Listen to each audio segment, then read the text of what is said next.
नमस्कार विद्यार्थी मित्रांनो, याआधी आपण स्वातंत्र्य चळवळीच्या युगास प्रारंभ या धड्यातील काही मुद्द्यांचा अभ्यास केलेला आहे।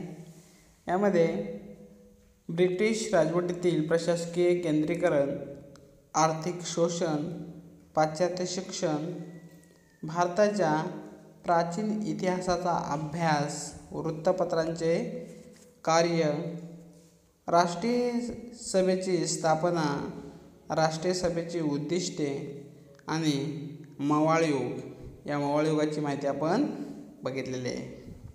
यानंतर आपण पुढे जहाल युगाची माहिती बघणार आहोत। मी तुम्हाला कालच्या लेक्चरला सांगितलं होतं की आधुनिक भारताच्या इतिहासाचे 3 प्रमुख टप्पे आहेत। पहिला म्हणजे मवाळ युग 1885 ते 1905, दुसरं म्हणजे जहाल युग 1905 ते 1920 आणि तिसरं म्हणजे गांधी युग 1920 ते 1947। बघा, यातला दुसरा महत्त्वाचा टप्पा म्हणजे जहाल युग। राजकीयदृष्ट्या जागृत असलेले भारतातील सर्व नेते जात, धर्म, भाषा, प्रांत सर्व भेद बाजूला सारून राष्ट्रीय सभेच्या व्यासपीठावर एकत्र येत होते। राष्ट्रीय सभेची उद्दिष्टे व सनदशीर मार्गाने चळवळ पुढे नेण्यावर त्यांचं एकमत असले तरीही कार्यपद्धतीबाबत त्यांच्यात मतभेद होते। हे मतभेद तात्विक स्वरूपाचे होते। राजकीय चळवळीतील या मतभेदावरून 2 प्रमुख राजकीय गट तयार झाले। शांततेच्या सनदशीर मार्गाचा पुरस्कार करणारे ते मवाळ व स्वातंत्र्यासाठी अधिक तीव्र संघर्ष केला पाहिजे असे मानणारे ते जहाल। लाला लजपतराय, बाळ गंगाधर टिळक व बिपिनचंद्र पाल हे जहालने पुढारी मानले जातात।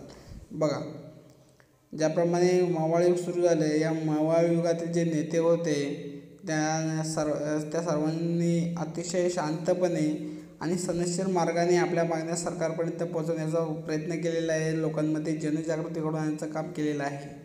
साहजिकच राष्ट्रीय सभेची निर्मिती झाली आणि या राष्ट्रीय सभेच्या निर्मिती मागे प्रमुख हेतू होता की आपण सर्वांनी जात, धर्म, प्रांत सगळं भेद विसरून सगळे व्यासपीठावर एकत्र येणे आणि राष्ट्रीय सभेची जी उद्दिष्ट आहे ती साध्य करणे हा प्रमुख हेतू होता। मात्र पुढे हळूहळू या राष्ट्रीय सभेतील नेत्यांमध्ये तात्विक प्रकारचे मतभेद सुरू झाले आणि या तात्विक मतभेदावरून या राष्ट्रीय सभेमध्ये 2 प्रमुख गट पडलेले आहेत।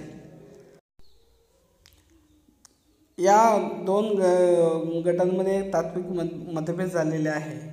पहिला गट हा शांततेच्या आणि सनदशीर मार्गाचा पुरस्कार करणारे होते, तर दुसरा गट त्यांचं असं मत होतं की स्वातंत्र्यासाठी अधिक तीव्र संघर्ष केला पाहिजे असे मानणारे होते आणि त्यामुळे या राष्ट्रीय सभेमध्ये 2 गट पडलेले आहेत, मवाळ आणि जहाल।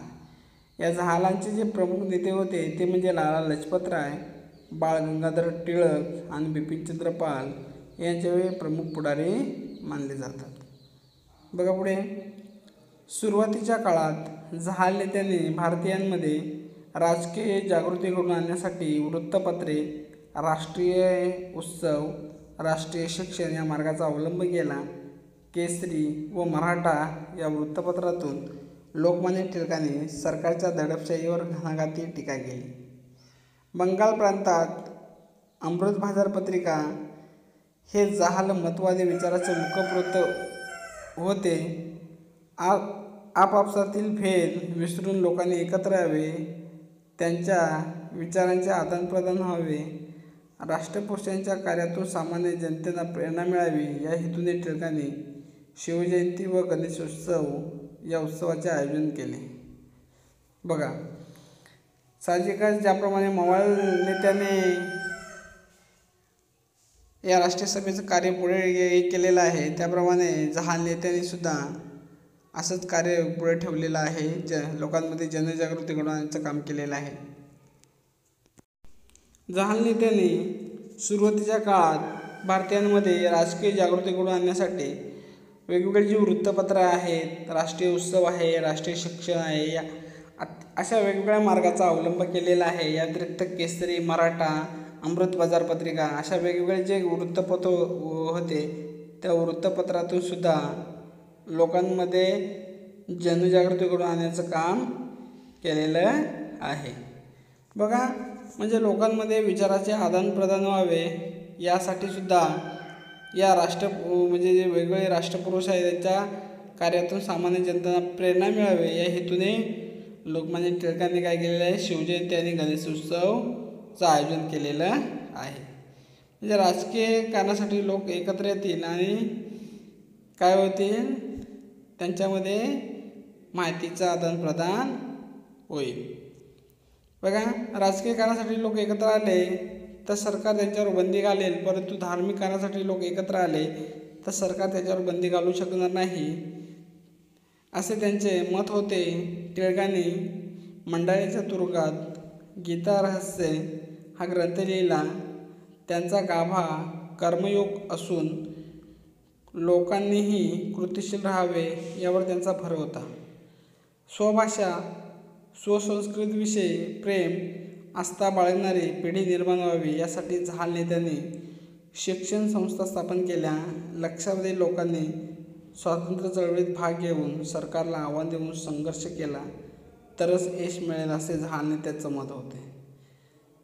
चळवळ अधिक तीव्र करावी यावर त्यांचं एकमत होते, पण त्यांनी सशस्त्र बंडाची भूमिका न घेता व्यापक जनआंदोलन उभारले पाहिजे असे प्रतिपादन केले. मवाळांनी स्वातंत्र्य चळवळीचा पाया घातला आणि जहालांनी ही चळवळ पुढे नेली. बघा,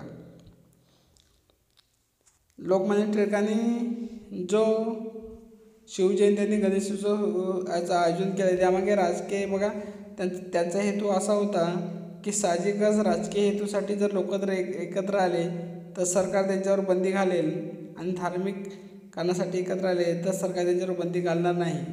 आणि अशाच याच्यातून जर लोक जवळ आली तर त्याच्यामध्ये माहितीचं आदानप्रदान होईल, त्यांच्यामध्ये जनजागृती घडून येईल. तसेच बघा, टिळकांना मंडळीच्या तुरुंगात ठेवले होते त्यावेळेस त्यांनी गीता रहस्य हा ग्रंथसुद्धा लिहिलेला आहे. साहजिकच बरेचसे जे जहाल नेते होते यांनी लोकांनी कृतिशील राहावे यांच्यावर त्यांचा भर होता. त्या व्यतिरिक्त स्वभाषा स्वसंस्कृतीविषयी प्रेम आस्था बाळगणारी पिढी निर्माण व्हावी यासाठी जहाल नेत्यांनी काय केलेलं आहे, वेगवेगळ्या शिक्षण संस्था स्थापन केलेल्या आहे. बघा, या जहाल नेत्यांचं असं मत होतं की आपलं जे हे आंदोलन आहे हे अजून तीव्र केलं पाहिजे आणि त्याची जे म्हणजे व्यापक जनआंदोलन उभं केलं पाहिजे असं त्यांचं मत होतं. जर मवाळांनी स्वातंत्र्य चळवळीचा पाय घातला असेल तर जहालांनी ही चळवळ पुढे नेलेली आहे. 1897 पुण्यात प्लेगच्या साथीने हाहाकार उडवला. शेकडो लोक मृत्युमुखी पडले. या साथीला आटोक्यात आणण्यासाठी रँड या अधिकाऱ्याची नेमणूक झाली. प्लेगचे रोगी शोधून काढण्यासाठी झडत्या घेण्याचे सत्र सुरू झाले. लोकांवर जुलूम जबरदस्ती केली. याचा बदला म्हणून चाफेकर बंधूंनी त्यांचा वध केला. सरकारने टिळकांचा या कटाशी संबंध जोडण्याचा आटोकाट प्रयत्न केला. त्यात अपयश आले तरीही सरकारने सूडबुद्धीने लोकमान्य टिळकांना तुरुंगात टाकले. बघा, 1897 काय झालं होतं, पुण्यात एक मोठे काय झालं होते, प्लेगची साथ आली होती आणि त्याने या साथीने त्या ठिकाणच्या जनतेचा हाहाकार उडवला होता. बरेचसे लोक, शेकडो लोक काय होत होते, मृत्युमुखी पडत होते. आणि याच साथीच्या आटोक्यात म्हणजे या साथीला आटोक्यात आणण्यासाठी त्या ठिकाणी रँड या इंग्रज अधिकाऱ्याची नेमणूक केली होती. परंतु प्लेगचे रोगी शोधून काढण्यासाठी त्यांनी झडत्या घेण्याचं सत्र सुरू केलं. लोकांवर जुलूम केले, जबरदस्ती केली आणि म्हणून त्याचा बदला घेण्यासाठी चाफेकर बंधूंनी काय केला, या रँड या अधिकाऱ्याचा काय केला, वध केला. सरकारने टिळकांशी याचा संबंध आहे असा जोडण्याचा प्रयत्न केला, मात्र त्यांना यश आलं नाही, परंतु तरीही सरकारने सूडबुद्धीने लोकमान्य टिळकांना तुरुंगात टाकलेलं आहे. पुढचा मुद्दा आहे तो म्हणजे बंगालची फाळणी. हिंदू मुस्लिम समाजात दुहीचे बीज पेरून फोडा आणि राज्य करा या नीतीचा अवलंब करायचे ब्रिटिशांनी ठरवले. तत्कालीन व्हाईसरॉय लॉर्ड कर्झन त्याला खतपाणी घातले. बंगाल हा एक मोठा प्रांत होता. या प्रांताचा कारभार करणे प्रशासकीयदृष्ट्या अवघड असल्याचे कारण पुढे करून लॉर्ड कर्झन याने 1905 बंगाल प्रांताची फाळणी जाहीर केली. या फाळणीतून मुस्लिम बहुसंख्याचा पूर्व बंगाल आणि हिंदू बहुसंख्याचा पश्चिम बंगाल अशी रचना झाली. फाळणीमध्ये हिंदू मुस्लिमात फूट पडून स्वतंत्रता चळवळ दुर्बल करणे हा छुपा हेतू होता. बघा, साहजिकच इंग्रजांनी आपल्यावर 150 वर्ष राज्य केले. त्यामागे एक प्रमुख कारण म्हणजे फोडा आणि राज्य करा. आपापसात मतभेद निर्माण करून किंवा आपापसात भांडणं लावून त्यांनी राज्यकारभार केलेला आहे. असाच एक त्यांनी केलेला प्रयत्न म्हणजे बंगालची फाळणी.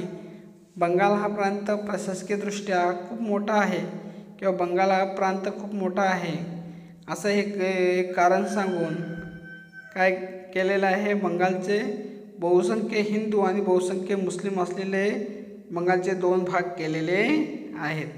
आणि 2 भाग केल्यानंतर त्यांनी बंगालची काय केलेले आहे, फाळणी केलेली आहे.